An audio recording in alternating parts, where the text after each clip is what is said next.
So kung ikaw ngayon ay may negosyo, baka kailangan mo na mag-change ng product.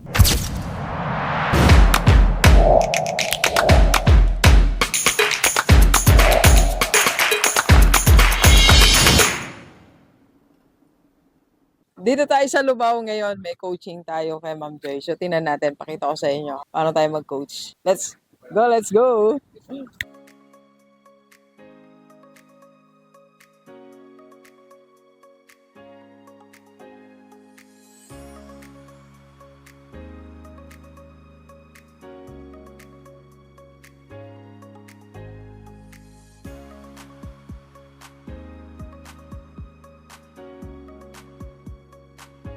Alright, Gilibers, kakatapos ng coaching natin dito tayo sa Pampanga.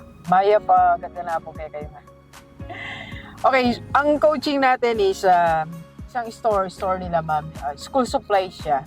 So, meron silang katabing parang 3 schools. So, ang tanong ni ma'am, anong adjustment na gagawin? Magkakapit tayo. Thank you po. Anong adjustment yung gagawin sa store? So for me, sa lahat ng mga business owners, pag hindi masyadong kumikita ang negosyo mo or hindi mo may benta, may kita, pero tingin mo hindi mo na-attain yung goal mo, is ang pwede mong gawin agad-agad, wag lang patagalin, is magbago ka ng produkto. Baguhin mo kung ano yung binebenta mo. Change what you sell. Yes. So yun yung naging advice natin kay Ma'am. Sabi ko, merong junior high school, may senior high school, tapos meron pa silang may private school pa dun sa tapat. So, basically, ang captured market niya, mga estudyante, both from public and private. So, yun yung dapat mong consider. Kasi kung, like for example, yung tinda ni ma'am, no, school supply. Pag school supply, once lang yan bibili sa'yo, di ba?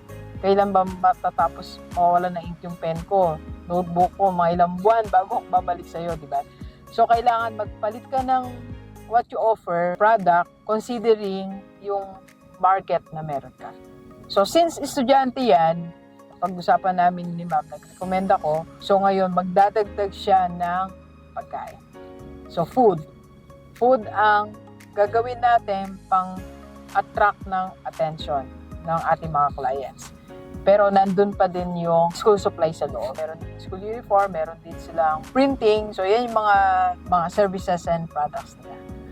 So, number 1 is to change your product. Lalo kung malapit ka sa school. Food is number 1. So, yun yung advice natin kay ma'am. So, kung ikaw ngayon ay may negosyo, baka kailangan mo na mag-change ng product. Baka yung binibenta natin, hindi na uso, wala na sa trend. So, kailangan na nating baguhin. Second, pwede nating galawin yung mga produkto na hindi nabibili. Yung inventory. Diba, minsan dyan nag-fail ang business eh. Kasi yung pera natin, yung capital natin, minsan 50% nasa inventory. So, yung inventory na yan, dapat ma-convert yan sa income. So, anong gagawin natin? May mga strategies tayong nabanggit kay ma'am. Like, nung nagpunta kami sa Pandayan, alam nyo ba, ang dami nilang item na pinagsama-sama nila, ginawa nilang gift item. So, yung mga hindi siguro nila nabibili masyado, sinama-sama nila, kinombine nila sa mabili at hindi mabili. Basta may strategy na gano'n. So, pwede mo gawin din po yun. Kung meron kang item na hindi gumagalaw, pero mabilis ang galaw, pag samahin mo yon, you create a promo. You create an offer. So, ganun din na gagawin ni ma'am. Magsasama-sama siya ng mga school supplies na hindi masyadong gumagalaw at doon sa gumagalaw. So, meron siya, pwede siyang gumawa ng package na pang 100, pang 150, pang 200, something like that. Alright? So, ang payo ni Rockstar sa ating po lahat, unang-una, tinan mo yung produkto mo, there's a need, gawin natin. Second, yung inventory mo, pilitin mong gumalaw. Kahit anong store mo, kahit anong retailing, anong retail products ang binibenta mo, kailangan gumalaw ang inventory.